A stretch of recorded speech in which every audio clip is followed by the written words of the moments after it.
Dajjal itu adalah manusia dari keturunan Adam, dia bukan jin sebagaimana disebutkan dalam banyak hadis.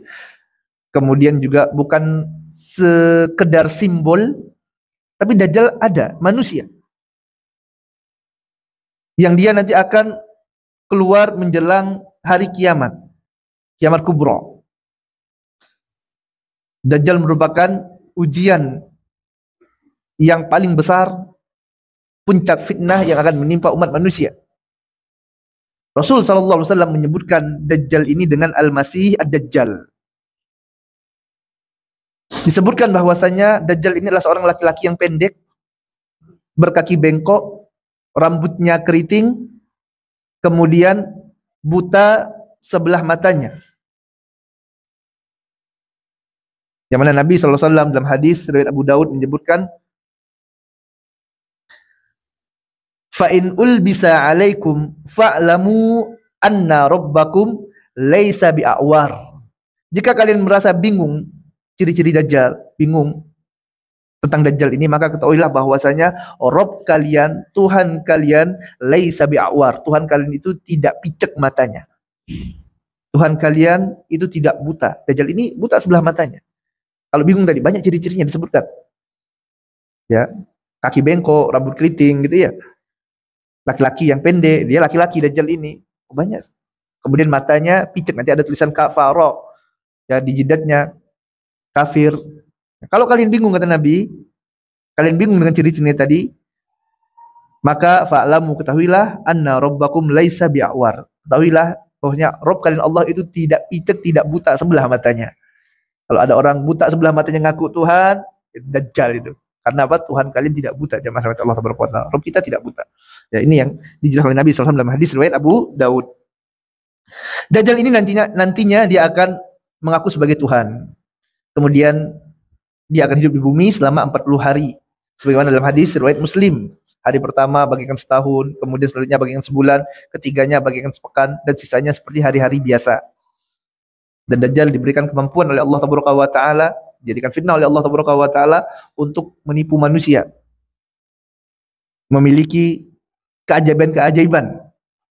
Di antara fitnah Dajjal ini adalah Dajjal itu memiliki surganya sendiri, nerakanya sendiri. Ada surga dan neraka Dajjal ini. Dalam hadis riwayat Muslim nomor 2943, Rasulullah SAW mengatakan,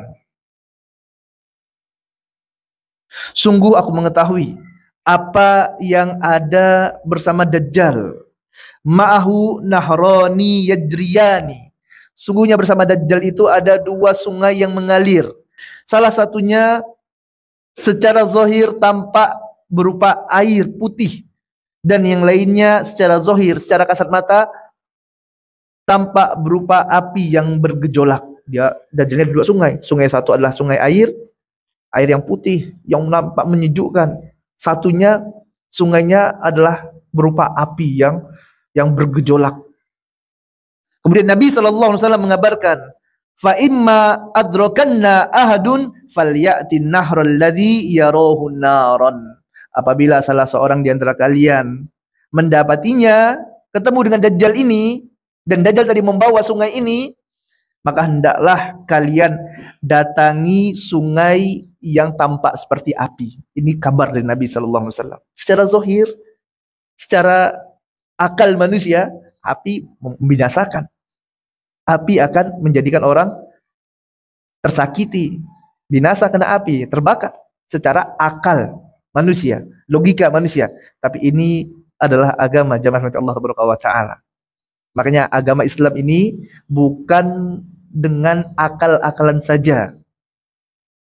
Sebagaimana orang-orang Mu'tazilah yang mereka mendahulukan akal daripada dalil. Kaum muslimin adalah mereka yang beriman kepada Allah, beriman kepada Nabi sallallahu alaihi wasallam, yang mempercayai apa yang datang dari Nabi sallallahu alaihi wasallam dan mengikuti perintah Nabi sallallahu alaihi wasallam. Rasul kabarkan, kalau kalian dapat Dajjal dibawa surganya, bawa nerakanya, ada dua sungai, diperintahkan kalian untuk masuk ke apa? Masuk kepada sungai yang ada apinya. Dan Nabi wa ma yantiqu anil hawa in huwa illa wahyu yuha, tidak berbicara dengan hawa nafsunya, akan tetapi wahyu yang Allah Ta'ala berikan. Dan betapa banyak perkara yang kita anggap itu kebaikan ternyata keburukan. Perkara yang kita anggap keburukan ternyata kebaikan. Ini contohnya. Orang mandang ini keburukan nih, api, membinasakan, terbakar kita, sakit kita. Tapi Rasul perintahkan masuk di api tersebut. Dan datang dari Allah Taala, maka yakin kita ini kebaikan. Masuk ke dalam api tersebut, kata Nabi sallallahu alaihi wasallam. Wal yughammid, lalu pejamkan mata kalian. Summal yuta'ti'u ra'sahu, kemudian tundukkan kepala kalian, masuk dalam api itu. Ya, tundukkan kepala kalian, pejamkan mata kalian, fayasroba minhu, dan minumlah dari airnya, fa innahu ma'un baridun, karena sesungguhnya air itu adalah air yang dingin. Subhanallah. Jamaah rahmat Allah Taala. Seorang yang tidak membaca hadis Nabi sallallahu alaihi wasallam, maka dia tidak akan mengetahui ini. Antum tidak akan dapati selain dari kabar yang sampai disampaikan oleh utusan Allah dari Nabi Muhammad sallallahu alaihi wasallam. Makanya ini penting bagi kita untuk ikut sunnah Nabi Muhammad sallallahu alaihi wasallam. Walaupun terkadang perkara itu secara zahirnya adalah sesuatu yang menyakitkan kita, tapi ketahuilah dan yakinlah itu hakikatnya adalah kebaikan untuk kita. Ya sama kasusnya seperti ini. Sungai api sama sungai air. Secara zahir api yang membinasakan kita, air yang enak, tapi Nabi perintahkan ikut masuk ke dalam api tadi. Maka kita katakan sami'na wa ata'na. Wa ma atakumur rasulu fakhudhu wa ma nahakum anhu fantahu. Ikut perintah Nabi sallallahu alaihi wasallam, ikuti sunnah Nabi sallallahu alaihi wasallam, pasti kita akan selamat dari fitnah dajjal. Mau selamat dari fitnah dajjal gimana? Apakah antum harus pintar ilmu dunia? Tidak, harus faham agama Allah Taala. Selamat dari berbagai macam fitnah tadi. Dan dajjal, jamaah rahmat Allah Taala,